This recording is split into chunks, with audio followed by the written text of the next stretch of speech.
Assalamualaikum warahmatullahi wabarakatuh. Nama saya Sari Sulastri, mahasiswa PPG dalam jabatan tahun 2022. LPTK Universitas Negeri Jakarta, bidang studi pendidikan geografi. Berikut ini adalah hasil kegiatan wawancara saya yang berkenaan dengan PK 1.2 eksplosif 5 masalah. Kegiatan wawancara ini saya lakukan dengan kepala sekolah, rekan guru, teman sejawat, tenaga perpustakaan, dan wali murid. Simak tayangannya berikut ini. Assalamualaikum warahmatullahi wabarakatuh. Nama saya Mustar SD, Kepala SMA Negeri 1 Sungai Kunyit. Baiklah, saya akan mencoba menjawab dari lembar wawancara yang diberikan oleh Ibu Sari kepada saya. Poin yang pertama, bagaimana motivasi belajar siswa di kelas selama pembelajaran pasca pandemi yang sudah dilakukan dengan tatap muka. Yang saya amati sekarang setelah pasca pandemi kita mengadakan tatap muka full 100%, motivasi belajar anak berbeda-beda. Kenapa ini terjadi? Ada anak yang semangat karena mereka sudah lama tidak belajar dengan tatap muka, tapi ada juga anak yang biasa-biasa saja, bahkan ada yang terkesan santai. Ini kondisi nyata bagaimana tentang pembelajaran pasca pandemi sekarang ini. Kemudian lanjut yang kedua, apa yang menyebabkan motivasi belajar siswa ini berbeda-beda? Tadi yang saya sebutkan, setelah pandemi motivasi belajar siswa memang berbeda-beda. Penyebabnya ini tergantung daripada individu masing-masing karena mereka tidak sama. Tiap peserta didik mempunyai karakteristik masing-masing. Karena tiap-tiap peserta didik dipengaruhi oleh faktor-faktor mereka dalam sebuah motivasi, bisa faktor internal dalam diri mereka, bisa faktor internal berupa lingkungan, kemudian temannya, kemudian keluarganya, dan sebagainya. Jadi ini yang saya rasa menyebabkan sehingga motivasi belajar mereka berbeda-beda. Kemudian selanjutnya pertanyaan ketiga, bagaimana sarana dan prasarana sekolah terkait motivasi siswa dalam belajar? Saya rasa untuk di SMA Negeri 1 Sungai Kunyit, sarana dan prasarana sekolah dalam proses belajar mengajar cukup memadai, karena kita ada wifi, IndiHome di perpustakaan, kemudian juga di beberapa titik, kemudian buku-buku referensi cukup lengkap. Kemudian pertanyaan selanjutnya, apa kendala di dalam proses pembelajaran yang membuat motivasi belajar siswa menjadi rendah? Ini kendala ini. Yang saya amati sekarang anak-anak itu pasca pandemi karena mereka kemarin lebih banyak menggunakan gadget, sampai sekarang masih terbawa-bawa.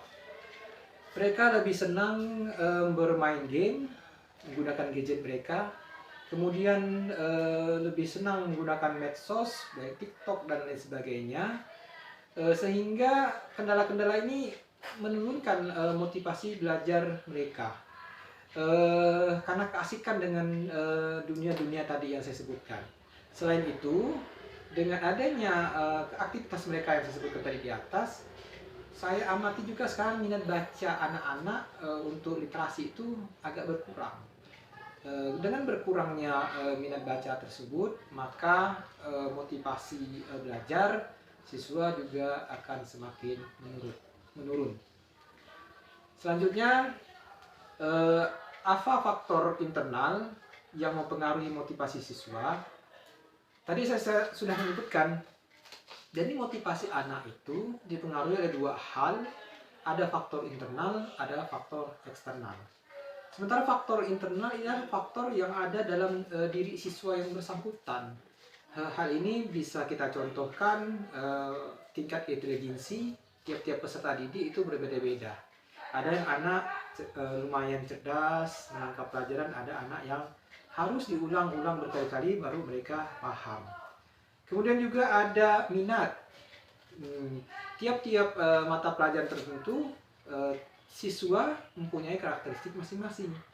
Ada yang minatnya dengan sosial, ada yang minatnya dengan saintis, ada yang minatnya dengan matematik logik, dan ada juga mungkin minat dengan bahasa. Jadi minat sangat berpengaruh dari faktor internal anak tersebut. Kemudian ada bakat, bakat si anak, kemudian ada emosi yang berpengaruh di sana, dan attitude anak juga sangat berpengaruh ke dalam motivasi siswa dalam menerima pelajaran. Karena sikap atau attitude ini ialah sangat penting di dalam proses KBM. Terima kasih. Assalamualaikum warahmatullahi wabarakatuh. Perkenalkan, nama saya Evi Kurniawati sebagai guru bimbingan konseling.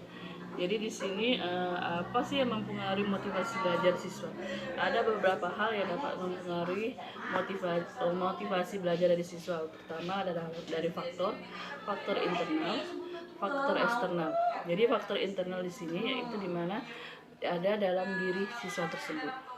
Kemudian bagaimana dia dalam dirinya sendiri itu memotivasi belajar dalam kehidupan sehari-hari. Kemudian yang faktor eksternal ini ada beberapa pengaruhnya, yaitu pertama dari keluarga, lingkungan sekitar, dan teman-temannya itu sangat berpengaruh dalam motivasi belajar siswa tersebut. Kemudian bagaimana sih cara menerapkan supaya siswa memiliki motivasi? Pertama, kita beri bimbingan dulu kepada siswa tersebut, apa saja motivasi yang bisa dia lakukan dalam proses pembelajaran kita arahkan. Kemudian kita buat supaya dia nyaman untuk belajar. Kemudian kita memberitahu perilaku apa yang dapat dilakukan saat proses pembelajaran. Itu yang bisa kita terapkan. Kemudian yang dibutuhkan siswa yaitu yang terpenting dalam motivasi belajar yaitu rasa percaya diri. Itu paling penting bagi siswa dalam memberikan motivasi, itu adalah rasa percaya diri dari dia, dan dukungan dari orang-orang terdekat, terutama dari keluarga, itu sangat penting dalam mengembangkan motivasi. Sehingga begitu ada di lingkungan sekolah, maka dia sudah terbiasa dan memiliki motivasi yang tinggi.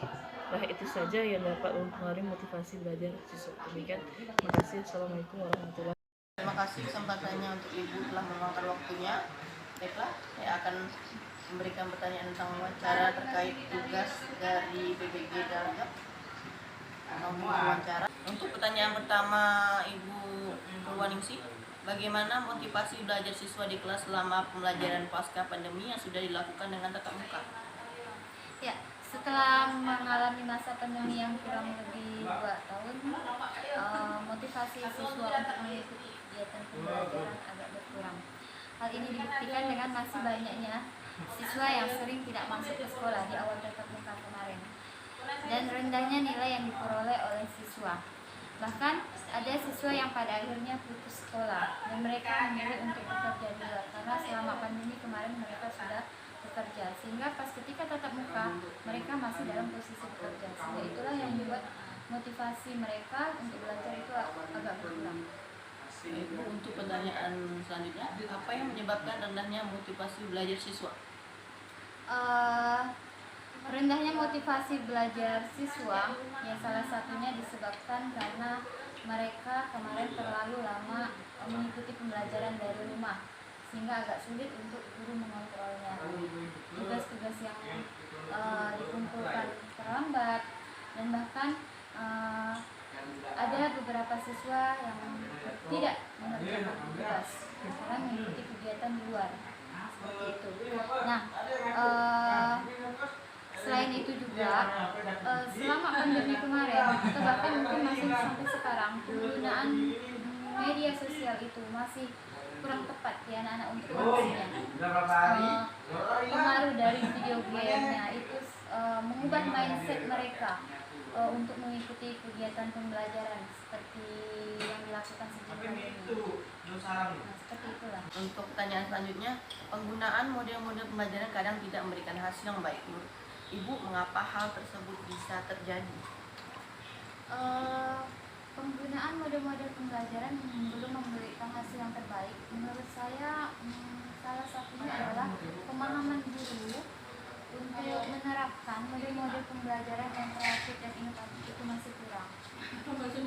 Nah, ini mungkin juga salah satunya karena kurangnya literasi, ya kan?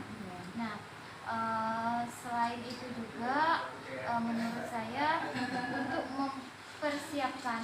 atau menerapkan pembelajaran yang inovatif dan kreatif di kelas itu memerlukan waktu yang lumayan lama, ya kan, sehingga bisa memakai waktu kita untuk di dalam kelas. Seharusnya materi yang harus kita sampaikan, sehingga dengan menggunakan model-model yang mungkin agak terlalu ribet, ya kan, penggunaan ya seperti teknologi atau bagaimana, nah sehingga materi tidak dapat disampaikan dengan sepenuhnya pada jangka waktu yang sudah ditetapkan. Nah, selain itu juga menurut saya masih ada beberapa guru yang berpikir bahwa ceramah adalah cara yang terbaik untuk menyampaikan materi. Nah, seperti itu, masih belum pembaruan mungkin. Masih menggunakan model pelajaran tradisional ya? Iya, menurut saya ya mungkin seperti itulah ya, mungkin karena kurangnya literasi. Ya baik, terima kasih atas kesempatannya untuk saya mewawancara Ibu. Terima kasih. Saya akhiri. Assalamualaikum warahmatullahi wabarakatuh. Assalamualaikum warahmatullahi wabarakatuh. Saya Nova Sari, guru geografi MA Nurul Umat Sungai Duri. Saya akan menjawab pertanyaan wawancara dari Bu Sari Sulastri. Pertanyaannya, menurut pendapat saya tentang pemahaman terkait materi penginderaan jauh dan SIK, menurut saya sarana dan prasarana sekolah yang kurang memadai. Untuk yang kedua, menurut saya penyebab masih rendahnya pemahaman siswa mengenai materi penginderaan jauh dan SIK yaitu kurangnya sumber materi dan bahan ajar serta alat mendukung pembelajaran materi penginderaan jauh dan SIK.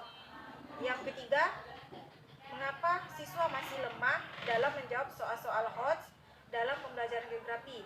Karena kurangnya minat baca siswa dan literasinya kurang perbanyak. Yang keempat, soal-soal HOTS dari materi apa saja dalam pembelajaran geografi yang sulit dijawab untuk siswa, yaitu wilayah dan perwilayahan, litosfer, flora dan fauna di dunia, atmosfer, hidrosfer, dan interaksi desa dan kota. Saya akhiri, wabillahi taufiq wal hidayah. Wassalamualaikum warahmatullahi wabarakatuh. Warahmatullahi wabarakatuh. Nama saya Yanti Puspita, sarjana perpustakaan. Saya bekerja di SMA Negeri 1 Sungai Kuning dan saya sebagai pengelola perpustakaan. Minat baca di perpustakaan kita untuk saat ini sangat rendah dan minim sekali karena banyak maraknya sistem digitalisasi di saat ini. Penyebab minat baca peserta didik di perpustakaan sangat rendah. Yang pertama itu mudahnya memperoleh informasi yang instan. Untuk contohnya seperti ketika seorang siswa diberi tugas oleh gurunya, kalau zaman dahulu kan mereka harus mencari buku ataupun paling tidak mereka akan datang ke perpustakaan. Tapi untuk saat ini dengan mudahnya sistem digitalisasi, mereka hanya menggunakan handphone bisa menjawab tugas-tugas yang diberikan oleh gurunya tanpa membaca buku lagi. Yang kedua, pengaruh media sosial. Karena maraknya Facebook, Twitter, dan WA, jadi menyita waktu mereka untuk selalu mengikuti perkembangan di Facebook, WA, dan Twitter. Jadi semangat atau minat bacanya tuh kurang karena habis waktunya untuk di media sosial. Jenis buku yang bisa dipinjam di perpustakaan itu seperti buku pelajaran, buku fiksi, non-fiksi, dan buku referensi. Kegiatan literasi sekolah di saat ini belum berjalan semaksimal mungkin seperti yang kita harapkan karena kurangnya atau rendahnya minat baca siswa saat ini. Dan wawancara kita saat ini, wabila taufik wal hidayah. Wassalamualaikum warahmatullahi wabarakatuh. Saya Nur Badiar, orang tua dari Raya Putria. Mengenai pertanyaan bagaimana pendapat Bapak Ibu tentang relasi hubungan guru dengan orang tua terkait pembelajaran, selama ini untuk anak saya tidak ada relasi yang terlalu erat antara orang tua dengan guru, terutama guru mata pelajaran. Karena biasanya yang sering dipanggil mungkin anak-anak yang bermasalah, karena kebetulan anak saya tidak bermasalah, jadi tidak ada panggilan untuk orang tua siswa mengenai perkembangan anak di sekolah. Saya rasa itu saja mengenai, dan saya akhiri. Assalamualaikum warahmatullahi wabarakatuh.